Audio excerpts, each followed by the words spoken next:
Kau pernah dengar cerita tentang tukang bakso keliling yang masuk ke dunia lain? Bukan sembarang cerita urban legend yang dibesar-besarkan. Ini kisah nyata, katanya, dan terjadi di sebuah desa kecil di pinggiran Jawa Tengah. Aku dengar kisah ini dari kerabat jauh, dan jujur saja, sampai hari ini bulu kudukku masih meremang setiap kali aku ingat detailnya. Namanya Pak Darto. Usianya waktu itu sudah kepala 5, tapi tenaganya masih seperti anak muda. Ia dikenal ramah dan tekun. Gerobak baksonya sederhana. Suara mangkuk yang beradu dengan sendok menjadi musik pengantar malam bagi warga desa yang mulai merasa lapar di waktu isya. Biasanya Pak Darto mulai berjualan dari sore sampai sekitar jam 8 malam. Tapi malam itu berbeda. Langit dari sore sudah mendung, seakan menahan sesuatu yang berat. Bukan sekadar hujan, tapi seperti hawa muram yang menggantung tanpa alasan. Ah, paling cuman mendung doang, gumam Pak Darto sambil mendorong gerobaknya keluar rumah. Istrinya sempat melarang, katanya malam ini hawa aneh. Kucing-kucing pada sembunyi dan suara jangkrik tak ada sama sekali. Tapi Pak Darto menenangkan, rezeki kan bisa datang kapan aja. Siapa tahu malam ini banyak yang lapar. Ia melangkah keluar, melewati jalan tanah di sisi rumahnya. Udara dingin terasa menggigit meski belum malam betul. Anehnya, jalanan desa yang biasanya ramai dengan suara orang ngobrol atau anak kecil main petasan, kali ini sunyi sekali. Seolah semua orang memilih tinggal di dalam rumah. Pak Darto tak menggubris. Dia terus menyusuri jalanan, menyapa 1-2 rumah sambil bersuara, "Bakso, bakso." Tapi tak ada yang menyahut.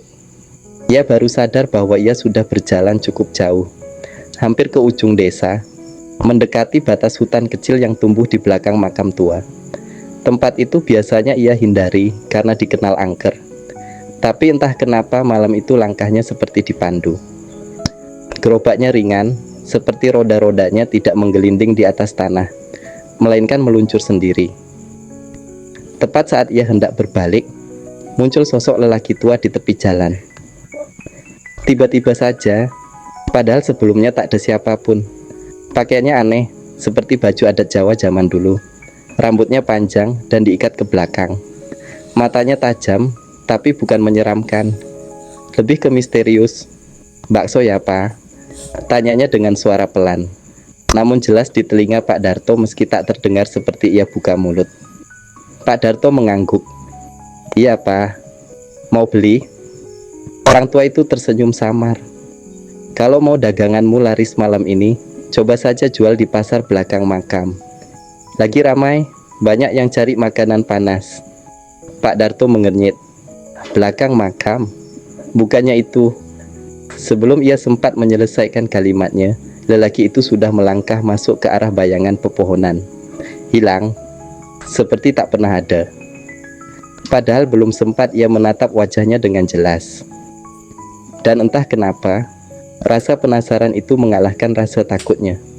Ia merasa tertarik, seolah ada kekuatan halus yang mendorongnya untuk terus berjalan ke arah yang ditunjukkan. Pak Darto melangkah pelan, mendorong gerobaknya ke arah belakang makam tua, tempat yang bahkan di siang hari saja orang jarang lewati. Tapi malam itu, semuanya terasa tidak nyata. Langkahnya seperti melayang. Suara roda gerobaknya tidak bersentuhan dengan batu dan tanah. Tak ada suara cengkerik, tak ada gemerisik angin, tak ada yang alami. Namun anehnya, tak ada rasa takut yang benar-benar menjerat pikirannya. Justru perasaan aneh menyelimuti hati, campuran penasaran, waspada dan ketertarikan. Dia tiba di dekat makam tua. Batu nisan-nisan tua terlihat pucat diterpa cahaya rembulan yang ngumpet-ngumpetan di balik awan.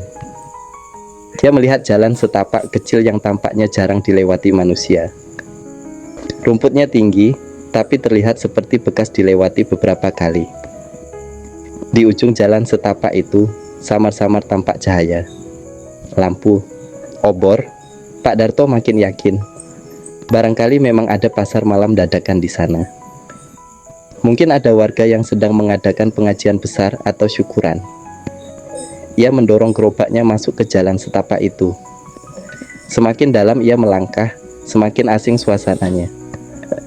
Aroma wangi bunga kantil dan dupa tercium. Cahaya di kejauhan makin terang. Lalu, ia melihatnya. Sebuah gerbang kayu besar, tua, penuh lumut.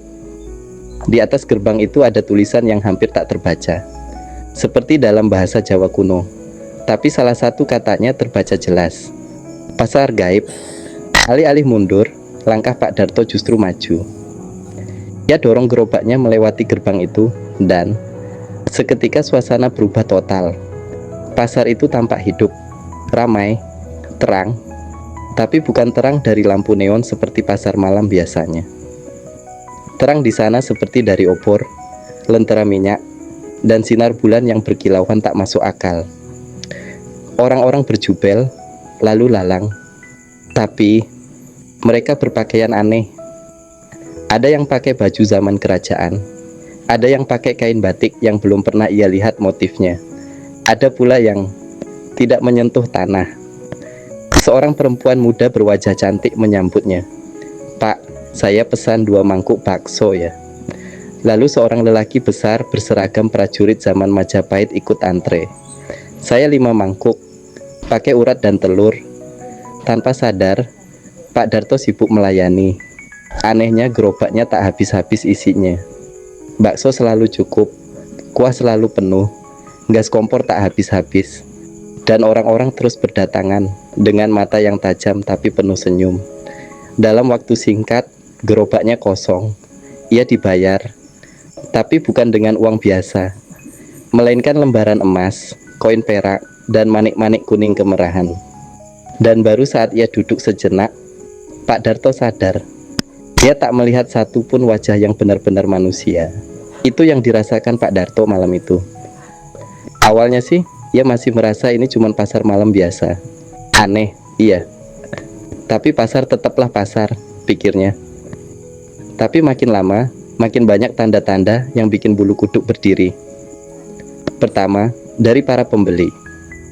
Kalau kamu perhatiin baik-baik, ada yang wajahnya nggak pernah gerak, kayak topeng. Senyum terus, tapi nggak pernah berubah. Ada yang mata hitamnya nggak berkedip, bahkan saat dia makan bakso panas-panas. Ada juga yang tubuhnya gede banget, tapi kakinya nggak nempel ke tanah. Mereka mengambang, Kak, nggak nyentuh tanah sedikit pun.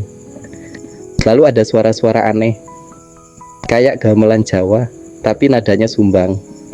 Terus ada bisikan-bisikan samar di balik keramaian. Tapi waktu kamu noleh, nggak ada siapa-siapa. Dan yang paling bikin ngeri, cahaya pasar itu sendiri. Terang, tapi nggak hangat. Nggak kayak lampu atau api. Lebih mirip cahaya bulan yang membeku. Beku tapi tetap menyilaukan. Pak Darto mulai merasa nggak enak. Ia pegang piring-piring mangkuknya.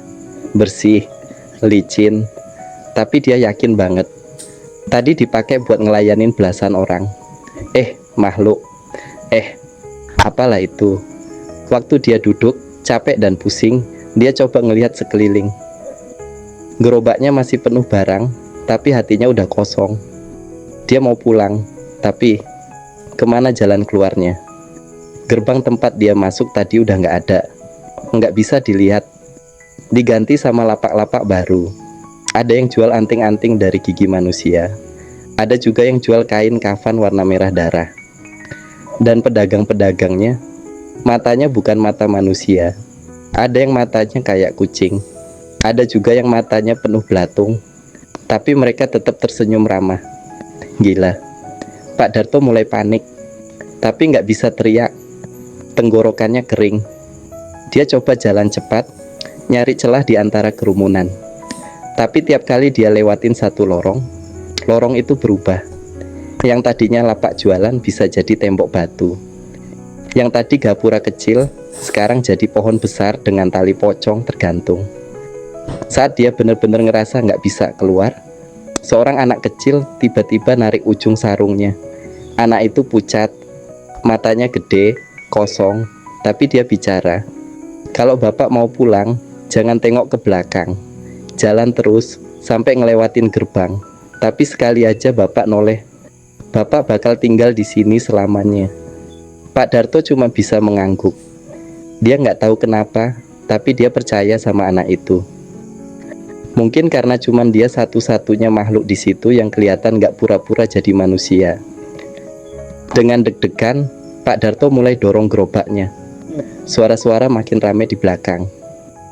Pak Darto, mangkoknya kurang satu. Pak Darto, sini dulu. Cobain dagangan saya. Pak Darto, pulang nggak semudah itu. Tapi dia tetap jalan. Walau punggungnya dingin karena tahu mereka ngikutin dari belakang. Suara langkah tanpa kaki, napas tanpa tubuh. Tapi dia tetap jalan. Dan ketika akhirnya dia ngelihat gapura tua itu lagi, muncul di antara dua lapak pedagang keris berasap dan manik-manik hitam. Dia langsung gas. Satu langkah, dua langkah, tiga. Gelap. Pak Darto membuka mata. Udara pagi menusuk kulitnya. Ia duduk di bawah pohon dekat makam tua. Gerobaknya masih di samping, utuh. Tapi semuanya terasa ganjil. Langit mulai cerah. Burung-burung berkicau dan azan subuh berkumandang. Tapi dia merasa baru saja melewati malam paling panjang sepanjang hidupnya. Perlahan ia bangkit, mendorong gerobaknya pulang. Tapi langkahnya berat, seperti jiwanya masih belum balik utuh ke tubuhnya. Seperti ada bagian dari dirinya yang tertinggal di sana, di pasar itu. Istrinya terkejut saat melihatnya. Ya Allah, kamu kemana aja? Udah hampir pagi. Loh, aku kan baru keluar tadi malam. Tadi malam? Kamu keluar habis maghrib. Ini udah jam 5 pagi. Orang-orang nyariin kamu. Pak Darto kaget. Rasanya waktu di pasar itu cuma sebentar. Tapi ternyata waktu di dunia nyata berjalan jauh lebih cepat. Atau jauh lebih lambat. Dia sendiri bingung. Yang bikin tambah merinding, waktu dia buka laci gerobak tempat dia naruh uang, nggak ada uang. Tapi ada sesuatu. Sebutir koin emas kuno. Berat, dingin, dan basah. Seperti habis dicelup ke sungai. Dan sejak hari itu, hidup Pak Darto berubah. Dia nggak jualan malam lagi. Bahkan lama-lama dia berhenti jualan total. Gerobaknya ditutup kain putih dan disimpan di gudang. Tapi yang paling bikin warga heran, setiap malam Jumat Kliwon, Pak Darto selalu naruh satu mangkok bakso di depan rumah. Mangkok itu lengkap, kuah, bakso, mie, sambal, dan kerupuk kecil. Di sampingnya, sebatang lilin putih menyala sampai habis sendiri. Waktu ditanya siapa yang makan, dia cuma senyum tipis. Untuk pelanggan yang lama. Dan kamu tahu apa yang lebih aneh? Tiap pagi setelah Jumat Kliwon, mangkuk itu kosong, tapi bersih. Seperti habis dipakai makan dan dicuci bersih. Nggak ada sisa, nggak ada jejak. Hanya aroma bawang goreng samar yang tertinggal di udara. Orang-orang mulai cerita.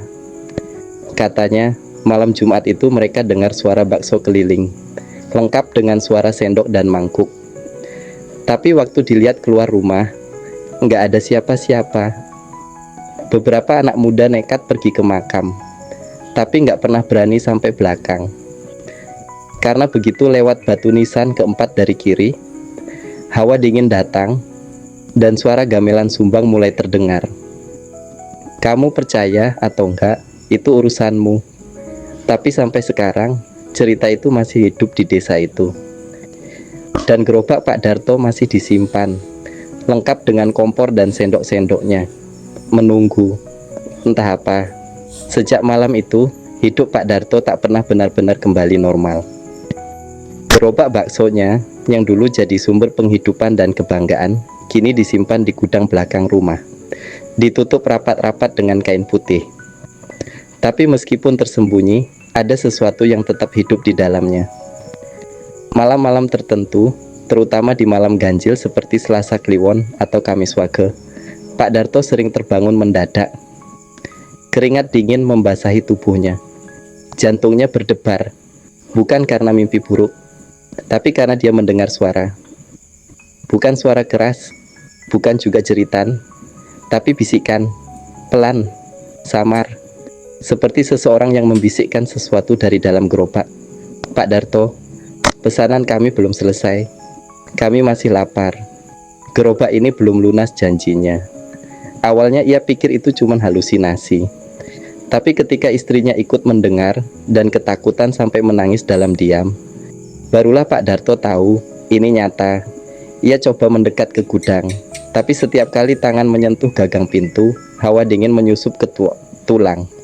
Dari celah bawah pintu ada aroma, bukan wangi sedap kuah bakso, tapi lebih mirip bau dupa campur tanah basah dan kemenyan tua yang terbakar perlahan.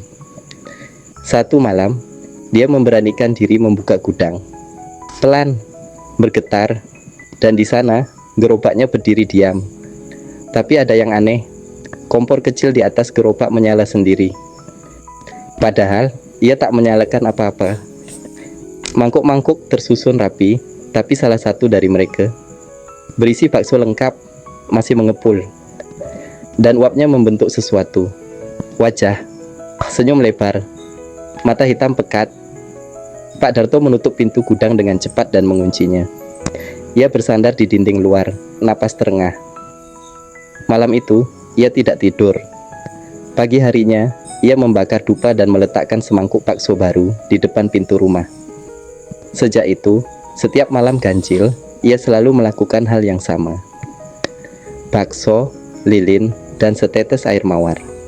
Seperti ritual kecil, untuk menenangkan sesuatu, atau seseorang, atau sekelompok pelanggan yang masih menanti.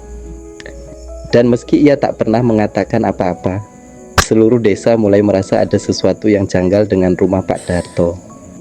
Apalagi saat anak-anak kecil mengaku melihat bayangan banyak orang sedang duduk rapi, makan bakso di pekarangan rumahnya. Semakin lama, desas-desus tentang Pak Darto menyebar. Warga desa mulai menghindari melewati rumahnya saat malam tiba. Tak sedikit yang mengaku melihat sosok-sosok bayangan duduk di depan rumahnya, diam, seperti menunggu sesuatu. Satu malam Jumat Kliwon, seorang pemuda bernama Agus, anak tetangga Pak Darto, pulang larut dari ronda malam. Ia lewat depan rumah Pak Darto dan berhenti. Ia lihat 6 orang duduk di bangku panjang depan rumah itu. Semuanya pakai baju serba hitam, kain panjang sampai ke lutut. Tapi anehnya, kepala mereka tertunduk. Tak satu pun mengangkat wajah. Karena penasaran, Agus memanggil, "Pak Darto, itu Bapak." Tak ada jawaban. Agus mendekat sedikit. Dan saat itulah salah satu dari mereka perlahan mengangkat kepalanya. Tapi tidak ada wajah, hanya kulit datar, pucat seperti lilin. Tidak ada mata, tidak ada mulut, hanya permukaan kosong yang menatap, atau tepatnya menghadap ke Agus. Agus langsung lari terbirit-birit. Napasnya nyaris habis ketika sampai di rumah. Keesokan harinya, dia demam tinggi, menggigau, menyebut nama-nama asing yang tak dikenalnya sendiri. Ketika orang-orang bertanya pada Pak Darto soal kejadian itu, dia hanya menatap kosong dan berkata lirih, "Mereka bukan mau menakut-nakuti, mereka cuma lapar." Pak Darto kemudian membuka sedikit cerita bahwa malam itu di pasar gaib, dia sempat menjanjikan akan melayani mereka secara rutin. Sebagai imbalan, mereka akan membiarkannya kembali pulang. Tapi janji adalah janji, dan dunia mereka bukan seperti dunia manusia yang bisa lupa. "Selama aku masih hidup," katanya, "aku harus tetap ngasih makan. Kalau tidak, mereka akan jemput." Warga pun makin resah, tapi tak ada yang bisa dilakukan. Karena tiap malam Jumat, suara sendok dan mangkuk masih terdengar dari arah rumah Pak Darto. Suara yang makin lama, makin banyak. Dan yang bikin bulu kuduk merinding, ada satu malam Jumat, Pak Darto tak menaruh mangkuk bakso, seperti biasanya. Keesokan paginya, pagar rumahnya terbuka sendiri. Gerobak di gudang hilang, dan di halaman hanya ada jejak roda kecil mengarah ke makam belakang desa. Pak Darto tak pernah terlihat lagi sejak itu. Waktu berlalu. Sudah lebih dari 2 minggu sejak Pak Darto menghilang secara misterius. Warga desa hanya berani bicara soal itu saat siang hari, ketika matahari masih tinggi dan suara burung masih terdengar. Tapi begitu malam menjelang, tak ada yang berani menyebut nama Pak Darto dengan lantang. Apalagi setelah ditemukan jejak roda kecil di sekitar makam tua di belakang desa. Jejak itu tak biasa, bukan cuma dalam bentuk roda gerobak, tapi ada juga jejak menyerupai kaki, namun memanjang, seolah kaki itu bukan milik manusia, lebih mirip cakar atau kaki yang bengkok ke arah yang salah. Beberapa pemuda memberanikan diri menyusuri jalur jejak tersebut. Mereka membawa senter, bacaan doa, bahkan garam dan bunga 7 rupa, sekadar untuk perlindungan. Tapi begitu mereka sampai di area makam keempat dari kiri, tempat yang dulu pernah disebut-sebut oleh anak-anak kecil dan orang tua yang peka, senter mereka berkedip. Bukan karena baterai habis, tapi karena sesuatu. Hawa di sekitarnya berubah. Langit tiba-tiba mendung, angin berhenti, suara malam hilang total. Salah satu dari mereka, Rian, mengaku mendengar suara roda didorong perlahan di belakangnya. Tapi saat ia menoleh, tak ada apa-apa, kecuali bau kuah panas dan wangi seledri yang sangat dikenalnya. Aroma khas dari gerobak bakso Pak Darto. Di atas makam itu ada sesuatu. Sebuah mangkuk putih, terbuat dari porselen, bersih, lengkap dengan satu bakso besar, kuah bening, dan kerupuk mengapung di atasnya. Tapi tak ada sendok. Dan yang bikin tubuh mereka membeku, mangkuk itu masih mengepul, panas. Tanpa sadar, Rian mundur. Tapi tanah di bawahnya bergemeretak seperti ada yang bergerak dari bawah. Seolah-olah ada sesuatu yang ingin keluar, atau sedang menggali ke atas. Mereka lari, semua, meninggalkan makam itu dalam diam dan tidak pernah kembali lagi. Setelah malam itu, satu hal aneh terjadi. Anak-anak kecil mulai menggambar sosok tukang bakso di buku gambar mereka. Tapi sosok itu tak bermata, senyumnya terlalu lebar, dan gerobaknya tak punya roda. Hanya bekas seret seperti cakar. Dan setiap gambar itu selalu ditandai dengan satu tulisan di pojok bawah. Untuk pelanggan yang belum sempat makan. Beberapa bulan setelah Pak Darto menghilang, kehidupan desa perlahan kembali seperti biasa. Warga mulai berani lewat depan rumahnya, meski masih menghindar saat malam hari. Gerobaknya tak pernah ditemukan, dan makam keempat dari kiri dibiarkan kosong tanpa penanda. Tapi lalu terjadi sesuatu yang mengusik. Di simpang 3 ujung desa, jalan menuju ke arah hutan kecil dan sawah, tiba-tiba muncul kedai bakso baru. Tak ada yang tahu siapa yang buka, tapi meja-mejanya sudah rapi. Ada spanduk tua bertuliskan, "Bakso Pak Darto, pedasnya bikin lupa pulang." Yang bikin aneh, kedai itu hanya buka setelah matahari terbenam, dan selalu tutup sebelum azan subuh. Orang-orang bilang, setiap malam terdengar suara mangkuk dan sendok berdenting dari arah sana. Padahal tak pernah terlihat ada karyawan, apalagi pemilik. Hanya ada asap tipis dari panci besar, dan aroma kuah bakso yang menggoda siapapun yang lewat. Beberapa pemuda yang tidak tahu cerita lama mencoba makan di sana. 1 piring, 2 piring, 3. Mereka bilang rasanya luar biasa. Bakso kenyal, kuah gurih, dan sambal yang panasnya tidak seperti cabai biasa. Tapi begitu mereka pulang, semuanya bermimpi buruk. Satu mimpi yang sama. Duduk di bangku panjang bersama puluhan orang tak dikenal, semua menunduk dan makan bakso tanpa suara. Di ujung ruangan, ada sosok Pak Darto, tapi wajahnya gelap, senyumnya terlalu lebar. Dan tangan kirinya bukan tangan manusia, lebih mirip tangan kayu, seperti sendok besar. Yang lebih mengerikan, semua pemuda itu esok harinya demam tinggi. Salah satunya kehilangan suara selama seminggu. Lainnya, melihat bayangan gerobak di jendela kamarnya setiap pukul 2 pagi. Warga desa mulai sadar, Pak Darto belum benar-benar pergi. Dia hanya pindah tempat jualan. Dan para pelanggan lama itu masih setia datang. Konon, Bila kamu makan bakso di simpang 3 itu dan tak menghabiskannya, kamu akan didatangi oleh seseorang yang menyeret gerobak dengan suara roda besi berderit dan sendok yang tak berhenti mengaduk mangkuk. Habisin, atau aku habisin. Begitulah bisikannya, pelan, tapi cukup untuk bikin nyali meleleh. Tahun berganti. Kedai bakso di simpang 3 itu kini hanya tinggal kenangan. Suatu malam hujan, warga menemukan lokasi kedai tersebut rata dengan tanah. Tak ada jejak bangku, mangkuk, atau panci besar yang dulu selalu mengepul. Hanya ada bekas lingkaran gosong di tanah, seperti sisa api ritual. Tapi meski fisiknya lenyap, sosok Pak Darto belum. Ia hadir dalam mimpi beberapa warga, terutama yang pernah makan di kedainya. Selalu dengan suasana yang sama. Mereka duduk di pasar gelap, di bawah lampion merah yang tak pernah padam, dikelilingi oleh pelanggan tak bernama. Dan Pak Darto berdiri di ujung, menyajikan semangkuk bakso. Tapi kali ini, tangannya sudah tak utuh. Sebagian tubuhnya berubah jadi bayangan. Aku harus bayar lunas sebelum aku benar-benar hilang, katanya pelan dalam mimpi. Malam Jumat Kliwon itu, seseorang datang ke rumah tua Pak Darto. Bukan orang sembarangan. Namanya Mbah Roso, seorang tetua desa yang dikenal punya mata batin kuat.